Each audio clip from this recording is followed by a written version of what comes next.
बिल्कुल शांतिप्रिय तरीके से जो है ये धरने प्रदर्शन किए जा रहे थे, लेकिन जिस प्रकार से प्रशासन ने जबरदस्ती करके उनको उकसाया और उनके ऊपर जो लाठीचार्ज किया है, आज सारे उसके विरोध में सारा का सारा व्यापार मंडल जो है खड़ा है।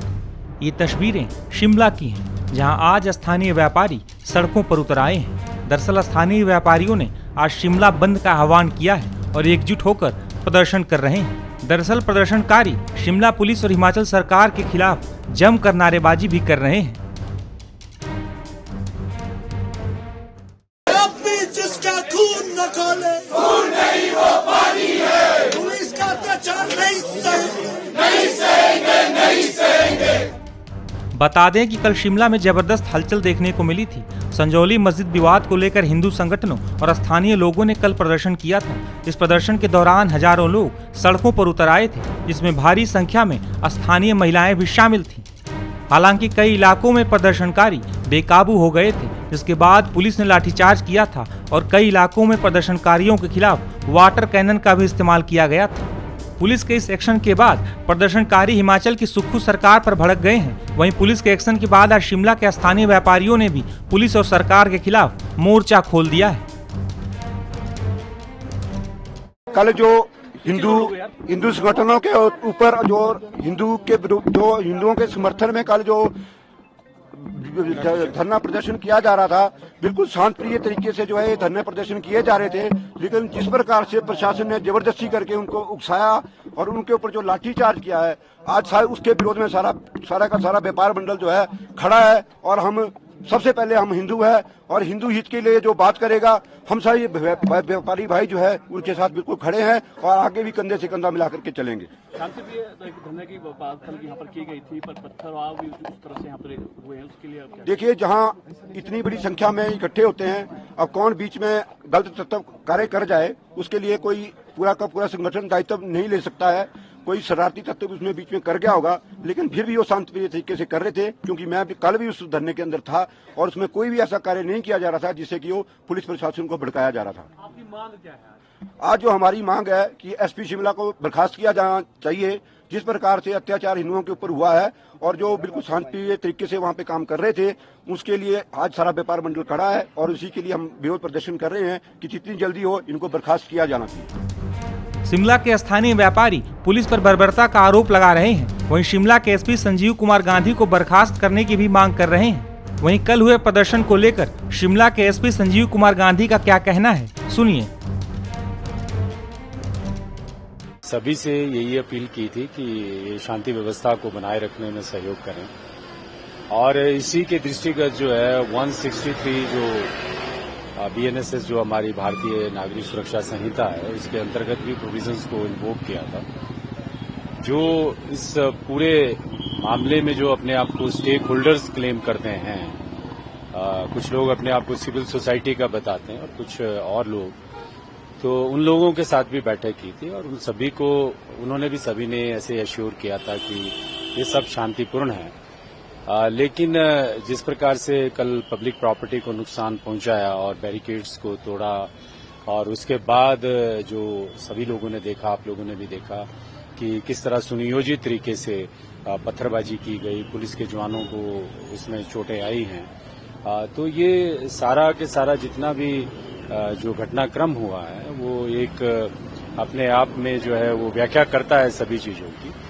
पुलिस ने जो भी प्रोसीजर और प्रोसेस ऑफ लॉ है उसके अंतर्गत हमने काम किया और जिस तरह से ये सुनियोजित तरीके से, जिस तरह से ये एक सिस्टमेटिक और प्लान तरीके से जो किया गया, वो अपने आप में एक्सप्लेन करता है कि the consequences of law will follow. Himachal के पूर्व मुख्यमंत्री और बीजेपी नेता जयराम ठाकुर ने भी शिमला में प्रदर्शनकारियों पर लाठीचार्ज को लेकर सुक्खू सरकार पर निशाना साधा है और कई आरोप लगाए हैं।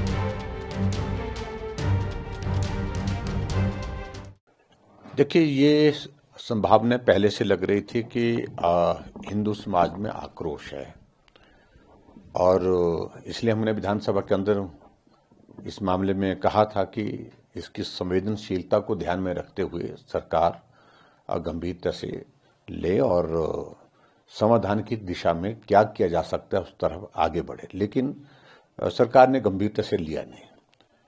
और मैं देख रहा था कि 163 का ने यहाँ नोटिफिकेशन के इम्पोज किया, यहाँ पर सारी चीज को लेकर के कि भी यहाँ लोग ना आए, 5 से ज्यादा लोग ना पहुंचे, लेकिन उसके बावजूद लोग हजारों की संख्या में पहुंचे, क्योंकि बार बार सरकार की ओर से, मुख्यमंत्री जी की ओर से यही आया कि भी जो भी कुछ ऐसा करेगा, आवाज उठाने की कोशिश करेंगे तो उनके खिलाफ सख्त कार्रवाई होगी, जो मुझे लगा कि वो उचित नहीं है।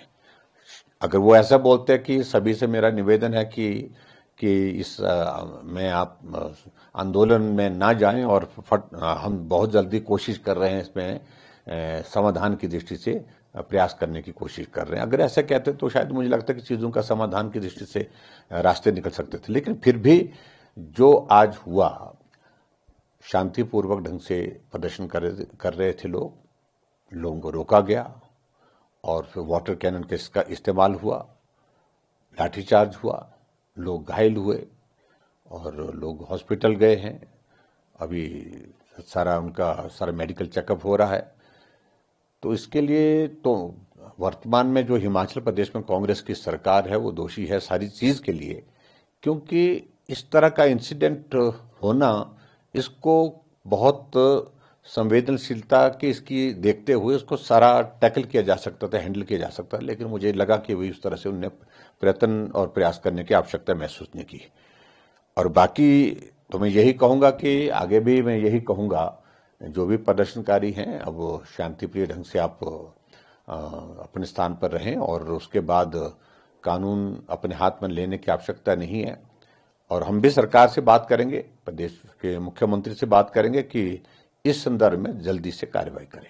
हर बात को गंभीरता से नहीं लेते और हिमाचल प्रदेश की राजधानी शिमला में इस प्रकार का प्रदर्शन आज से पहले कभी हुआ नहीं है, और जब नहीं हुआ है और इनके कार्यकाल में हुआ है तो इसमें लाठीचार्ज होना, वाटर कैनन का इस्तेमाल करना, इस प्रकार से उस सारे आंदोलन को दबाने की, कुचलने की कोशिश की, तो उससे भावना तो आहत हुई है और इसमें दोष किसी और को नहीं दिया जा सकता है।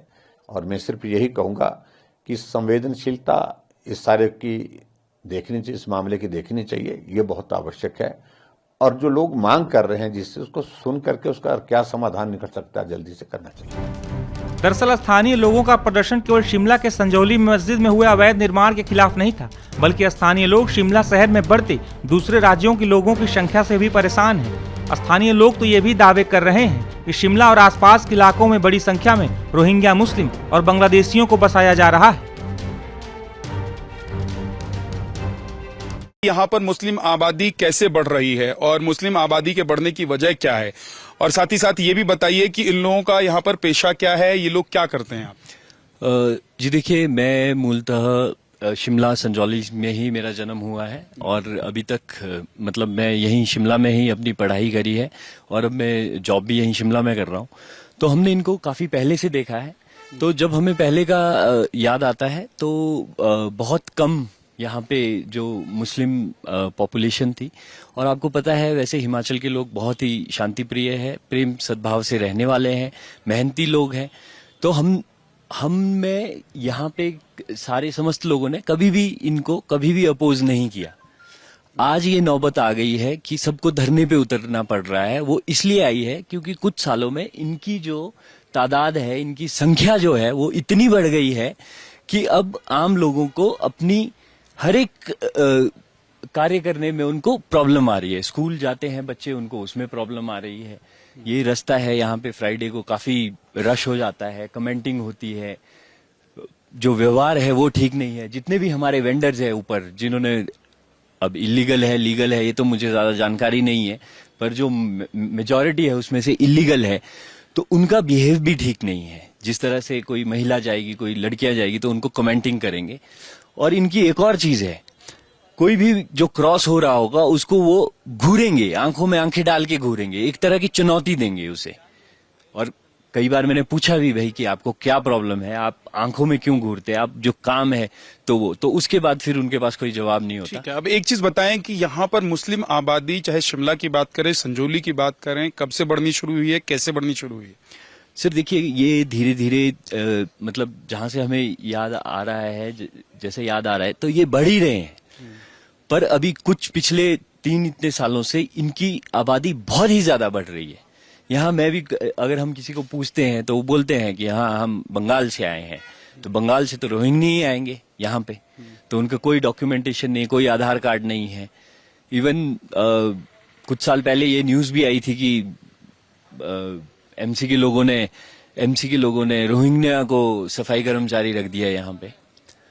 तो बस हमारी यही मांग है कि एडमिनिस्ट्रेशन अपनी आंखें ना मूंदे।